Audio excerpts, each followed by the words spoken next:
Me encontré en Política Expansión una carta de un historiador, consultor político, autor de libros sobre derechos humanos que yo no conocía, se llama Jacques Coste.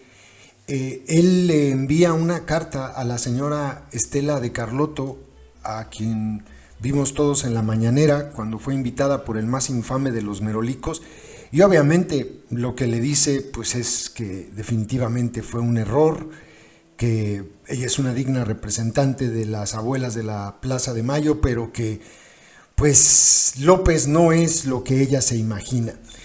La columna, les digo, está publicada en Política Expansión y le pone por título así: Carta abierta a Estela de Carlotto. Está interesante. Es usted un ícono de la lucha para encontrar a las personas desaparecidas en Argentina y en toda América Latina. Pocas personas han hecho tanto como usted por la justicia, la verdad, la memoria y la no repetición de las atrocidades cometidas por las dictaduras militares del Cono Sur.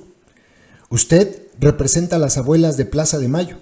El nombre de este colectivo es sinónimo de valentía, dignidad, justicia, resistencia, solidaridad y esperanza. No soy quien para cuestionarla a usted ni a ninguna de sus compañeras. La admiro profundamente y su legado habla por sí solo. Ha hecho más por los derechos humanos en América Latina que cualquier gobierno. Además, las abuelas de Plaza de Mayo son un recordatorio constante de los crímenes de los que son capaces los gobiernos militaristas. Y así como usted y sus compañeras merecen nuestra más profunda admiración, también las madres buscadoras mexicanas son, en mi opinión, las personas más admirables de México. Yo concuerdo completamente con él. Son de los pocos colectivos que tienen suficiente valor, entereza y determinación para ver a la cara al horror en que vivimos y mostrárnoslo al resto de los mexicanos que estamos anestesiados, pasmados o peor aún, indolentes frente a él. Por eso me parece importante aprovechar esta carta para desenmascarar a nuestro presidente frente a usted y frente al pueblo argentino. Tengo la impresión de que el presidente López, con quien usted se reunió y compartió una conferencia de prensa, mantiene una imagen de político sensible, pacifista, solidario y preocupado por los derechos humanos y la justicia, tanto en su país como en el resto de América Latina. Esta imagen está muy alejada de la realidad. Lo cierto es que el presidente es uno de los mandatarios más militaristas que ha tenido México en los últimos años. Nuestras Fuerzas Armadas se han empoderado bajo su gobierno de manera inusitada. Hoy el Ejército controla la Guardia Nacional, la Policía Nacional por decirlo así, y el Centro Nacional de Inteligencia, una institución de inteligencia como lo dice su nombre, pero también de espionaje político. Al tiempo que ejerce una enorme cantidad de recursos públicos y políticas de gobierno, con lo que se ha empoderado inmensamente en lo político y en lo económico. Usted más que nadie conoce los riesgos de tener un gobierno apologista de las Fuerzas Armadas y que se vale de ellas para ejecutar gran parte de sus políticas y programas. Por si fuera poco, el presidente ha encubierto a los militares que han espiado periodistas, activistas y defensores de derechos humanos. Los mismos militares que han obstaculizado las investigaciones sobre las desapariciones forzadas cometidas en México durante la Guerra Sucia, que ocurrió de manera simultánea a la dictadura militar argentina, y sobre el caso Ayotzinapa. Por otra parte, las violaciones a derechos humanos y la violencia no cesan en México, y en algunos rubros han empeorado por actitudes o decisiones del presidente. La lista es muy larga para enumerarla completa ahora, por lo que me limito a mencionar 3 casos. En primer lugar, los ataques y los asesinatos contra activistas y periodistas han aumentado de forma alarmante y, sin embargo, López continúa atacando a la prensa y los defensores cada día desde su conferencia matutina.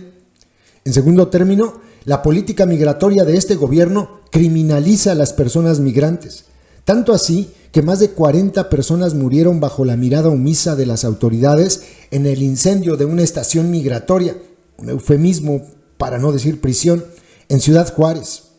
En tercer lugar, se calcula que más de 40,000 personas han sido víctimas de desaparición y desaparición forzada en lo que va del gobierno de López. En total, hay más de 100,000 personas desaparecidas en México.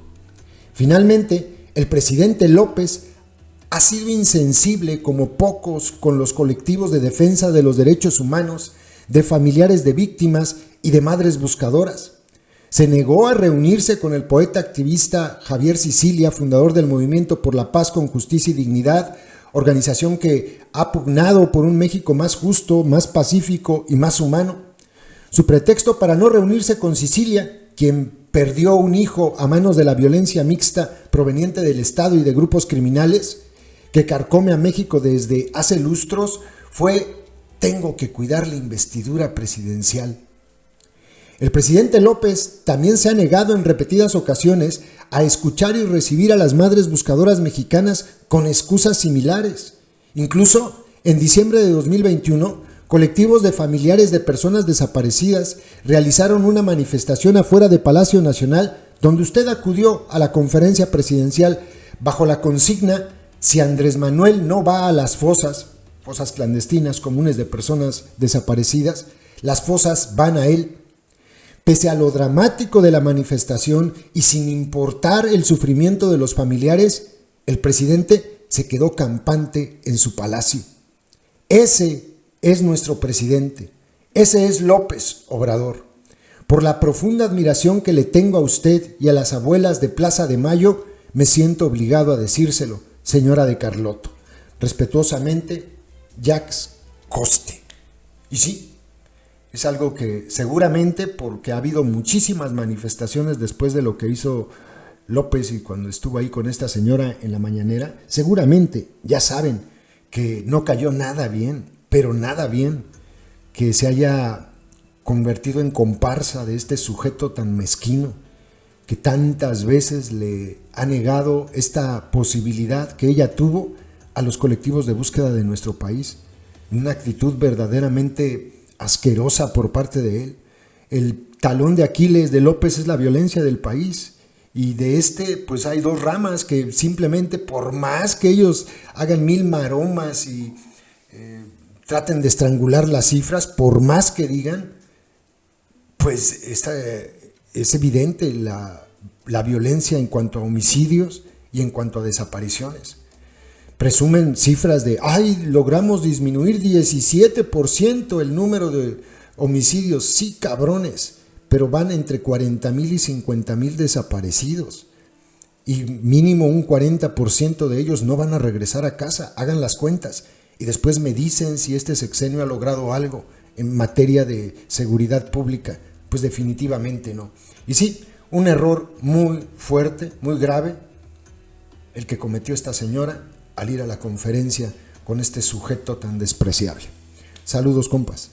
YouTube nos hace clasificar los videos que subimos para que puedan ser publicados. En esa clasificación nos indica que los videos relacionados con el crimen organizado no se van a mostrar en sugeridos y no enviará notificaciones cuando sean publicados.